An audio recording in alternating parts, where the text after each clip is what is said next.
Welcome to Psychologist Talks. On today's episode, I want to talk a little bit about reimbursement in the mental health field, particularly around psychotherapy. I could go in a lot of different directions around this. Psychological testing has been in its own crisis, but today is psychotherapy. And the reason why I'm focused on psychotherapy is a 1099 company called Alma, who negotiated a really horrible potential precedent with an insurance company called Aetna. And I'm here to talk about that. So I'm going to talk about the issue at hand and then maybe provide some education about CPT codes, billing by history, and kind of the history and legacy around this. And just essentially the ongoing dilemma and the ongoing kind of suffocation and bullying of providers, and by proxy, the side effects and collateral damage that it has on clients. So if you're a provider, hopefully educational, or at least, I don't know, validating. If you're a client, maybe it's insightful to hear and understand like these inner workings, the things that your providers are having to deal with and manage, and you're just trying to show up for care. Which is the ridiculous part of it. And I'd be remiss if I didn't mention physicians, medical field already feels these struggles. They've been feeling this struggle probably longer than we have, but we're all in this boat together, and it feels like a sinking ship. And again, the collateral damage, the people who pay the ultimate price are people seeking services and help, which, might I remind you, people in the medical field need medical care and mental health field. People in the mental health field need medical care and mental health care. So we are also subject to this, even though we are ourselves more often, statistically, more often providing care than we are receiving care. All this to say, let's get to it. So Alma is a 1099 company. There are a lot of these. The quick and dirty is these are private equity based companies that on paper are doing something smart and a potentially legitimate service. What is that? Well, if you're either one a provider who don't know, or if you're a lay person, they're 1099, so they're contract-based companies, so that a provider contracts with them so that they don't have to work for a large organization or corporation. And in exchange, what these companies do is they negotiate rates, usually higher rates. There are some probable consequences on the field in doing so. Negotiate rates with insurers, handle all the credentialing and everything on that end of the fence, and then also handle the billing and claims submission process, and by proxy, also some of them better than others, essentially marketing. And so, again, on paper, it makes sense. Us providers, most of us are not in it to do the administrative stuff. We're in it to just see the person, and we love being able to offload this onto somebody else, even if they take a certain degree, a certain cut. That's a sensible thing. Right? It's a sensible thing to a certain degree. Again, this is on paper. There are more insidious, nefarious, and challenging dynamics that are at play with these companies. And this is probably one of the first unequivocal pieces of evidence next to lawsuits against some of these companies that suggests there's, trouble in paradise. That as much as they can help providers get out from underneath organizations, they have their own cons and consequences. And this is where Aetna came in. We don't know why or how exactly this came to be. Alma says we don't agree with it. I think as much as Aetna and insurance companies, I know they can strong arm, Alma largely basically agreed to do this. So, but again, we don't know the specifics, but basically Aetna said, we're going to pay the same no matter who your provider is, so no matter what their degree is. That might not rock many people's boats. It is a thing, though. And number two, we're gonna pay the same no matter how long the session is, or more specifically, a mid-range session versus a longer duration session, which intuitively, even if you're a client, should sound incredibly wrong. Now, maybe you didn't know, like, wait, you get paid based on time? Yes, here we go, education piece. There are different things, there are different CPT codes. CPT codes are essentially the codes in which we submit bills that say, like, under the CPT code, this is the service that typically is provided. And most of them have some sort of duration requirement. And so we submit those. Those are, rates are set for those CPT codes. And so, that's the basic exchange. Makes intuitive sense. It simplifies things. It helps with claim submission and processing, those sorts of things. But for psychotherapy, they're divided into three ranges. The one that's most important here is basically the 52-minute mark. So there's one that's like, I never memorize these. It's in the low to mid 30s up to 52 minutes, and 53 minutes plus becomes the next one. Now, intuitively, these it was not a clinical decision as to why it was this 52, 53 minute mark was the hinge point. And that's the ridiculous part of it, because if you're doing the math, it's like, well, wait, don't most people, aren't they usually seen for about an hour? And so why is there 7 minutes for one and then there's this huge chunk of time for another? Well, if you're doing like trauma work and stuff and you're scheduling for 90 minutes, well, easy peasy. It's real easy to rationalize that because anything above 60 minutes is pretty substantial, but most of us run 60 minutes. And so to me, a more sensible clinical ideology is anything up to 45 minutes is one chunk of work with a minimum of 16 minutes makes intuitive sense. That's the lowest range CPT code. Anything above 45 minutes is, to me, your more traditional session because you're doing a lot of work when you're hitting a 50-minute mark. I mean, that is a substantial amount of work in a psychotherapy session. Never mind, for those of us like me who run all the way to the hour, there's a lot getting done. And, you know, the gaslighting stuff will be like, well, you know, you're probably just like chatting it up for 15 minutes before you get to the nature things. No. Maybe some people. But I think a lot of us really make use of the whole hour. But again, there's this interesting rub there where it's like, just because we go 53 minutes plus. Now, behind this is there's this argument being levied that your traditional session should never go above 52 minutes. And historically, there is some potential evidence for this, that traditionally a lot of folks would end around a 50-minute mark. There was some data I'd seen, I thought, out of Medicare and Medicaid CMS that was suggesting providers were about 50-50, maybe a decade ago or something like that, on how much they bill the lower one versus the higher one.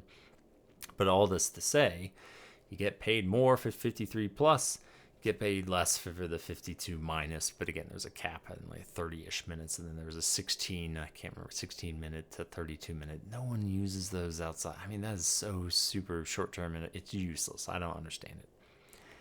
Anyway, all this to say, over time, and particularly post-COVID, and the creation of telehealth-based services, more and more people are using the 53-minute plus marker. And so because of that, insurance companies are having to pay more. On top of this, service utilization has gone up. And so Alma's cleverness around this says, like, I mean, the subtext is like people who are doing 53 minutes plus are abusing the system, which is an audacious claim. Are there people, is there fraud, waste, and abuse in every single profession out there? Oh yeah, there is. We know this. But again, one kid can't ruin it for the rest of the class. And so it is an audacious, if not slightly sinister thing to say, like, well, if you go to 53 minutes, if you go to 55 minutes, you go all the way to the hour, I ain't paying you a dime more. I'm not paying you a dime more. And it's basically saying, like, if your provider is doing extra work with you, your insurance company doesn't care. Now, again, this is Aetna only right now. But I say right now because the concern is if they get away with this, other insurance companies will get wise to this. And people can debate all day long. Like, well, no, some insurance companies, they really are invested in what's best. Nope. Sorry, at the end of the day, money, the almighty dollar is how they make their decisions. Time and time again, they prove this. There are good actors in there. There is push within these insurance companies themselves to really prioritize client care. But like clockwork, every single time, money is what wins out. And we have seen this. There's a precedent for decades and decades and decades that this is indeed the case. And so there's this tug of war between providers and systems and the insurance companies. And the insurance company, this time Aetna, is saying, like, all right, cool. Well, you can do that extra work, but we don't believe that it constitutes extra work. And it's an abuse of the CPT code, so we're not going to pay you anything more. Now you might ask yourself, like, well, wait, why is it truly unethical and an abuse of the code to go that long? And I would say, well, no, if you're really doing that amount of work, you deserve. First statement is like the CPT code distinction, the time distinction is ridiculous. I think standard care is indeed, it has to be 45 minutes plus. I don't know of good psychotherapy that exists under 45 minutes, frankly. That should be paid less. But 45 minutes plus, I think everybody should gain the benefit of whatever the full rate is. And it should be a livable rate. And so I think people who have historically done 50 minutes and not done the longer CPT code, they came from a time and era that was more normal. Not that that was pervasively normal, because psychodynamic therapy has never been a incredibly brief, 30, 40-minute session. That's never been the case. But let's assume that is indeed the precedent. Maybe, just maybe, it was a livable wage back then. Because the other thing that we see is there's a stagnation and a flattening of reimbursement rates despite ongoing inflation, despite ongoing cost of living. And so there's a press and a vice. So even if you assume best intent and argue that providers such as me are literally doing no extra work going to 55, 58, I usually am like 58 to 60 minutes, which means, by the way, I have no time for notes between sessions unless I schedule time between those. If you assume worst intent that they're just like gaming the system, there's still some sympathy for that, because the insurance companies are strangulating providers because they can't afford to live the same way. They literally, billing only 45 minutes, you either have to stack and intensely see a shit ton of clients and burn themselves out in the process, or they bill up.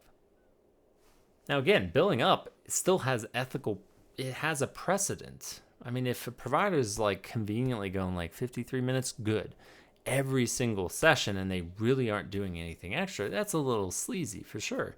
But most of us run to the hour because we're making use of every single minute. And so, like, we deserve payment for that effort. And meanwhile, the insurance company is like, we're not going to adjust these rates in any significant fashion to make your ability to live and survive in this practice feasible. I mean, it's just horrible.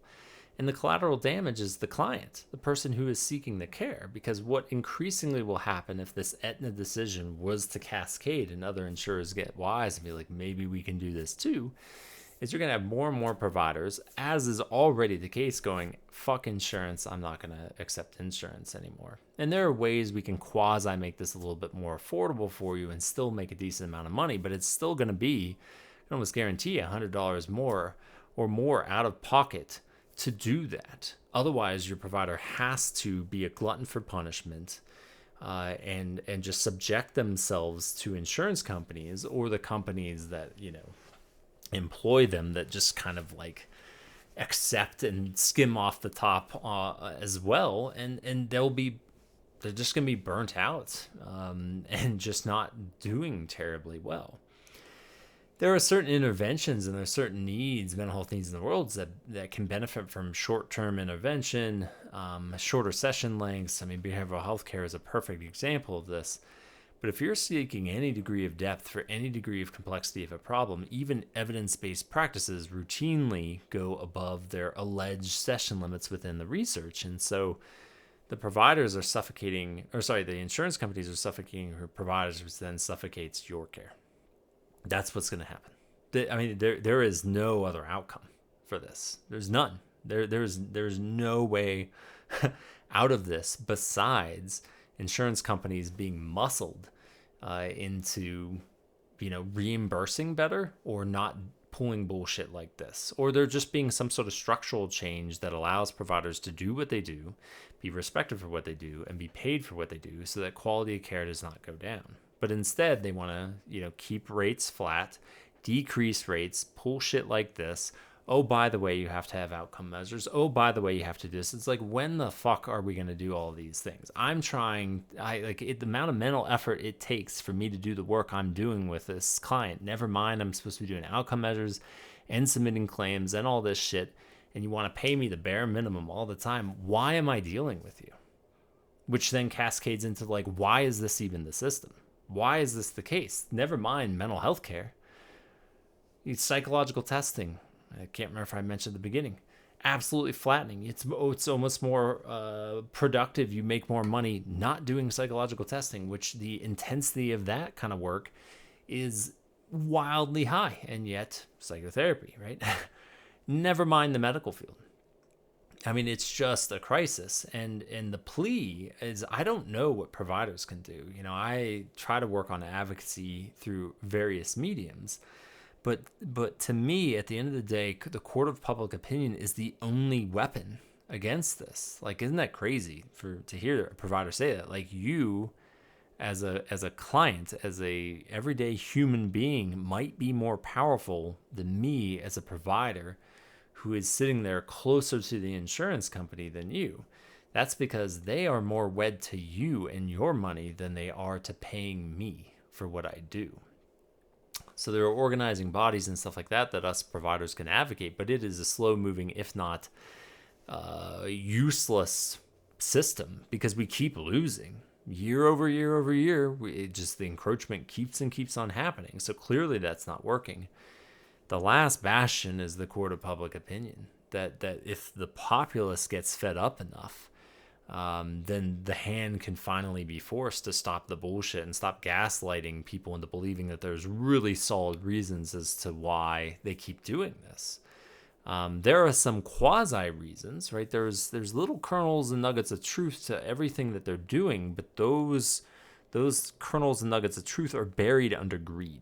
They are buried underneath, at the end of the day, greed. And it's just not going to fly. It is not going to fly.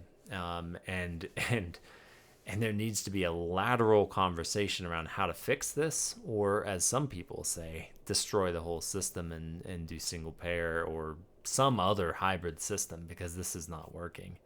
It hasn't been working for a while, and it's finally coming to head. And this move by Aetna edifies that.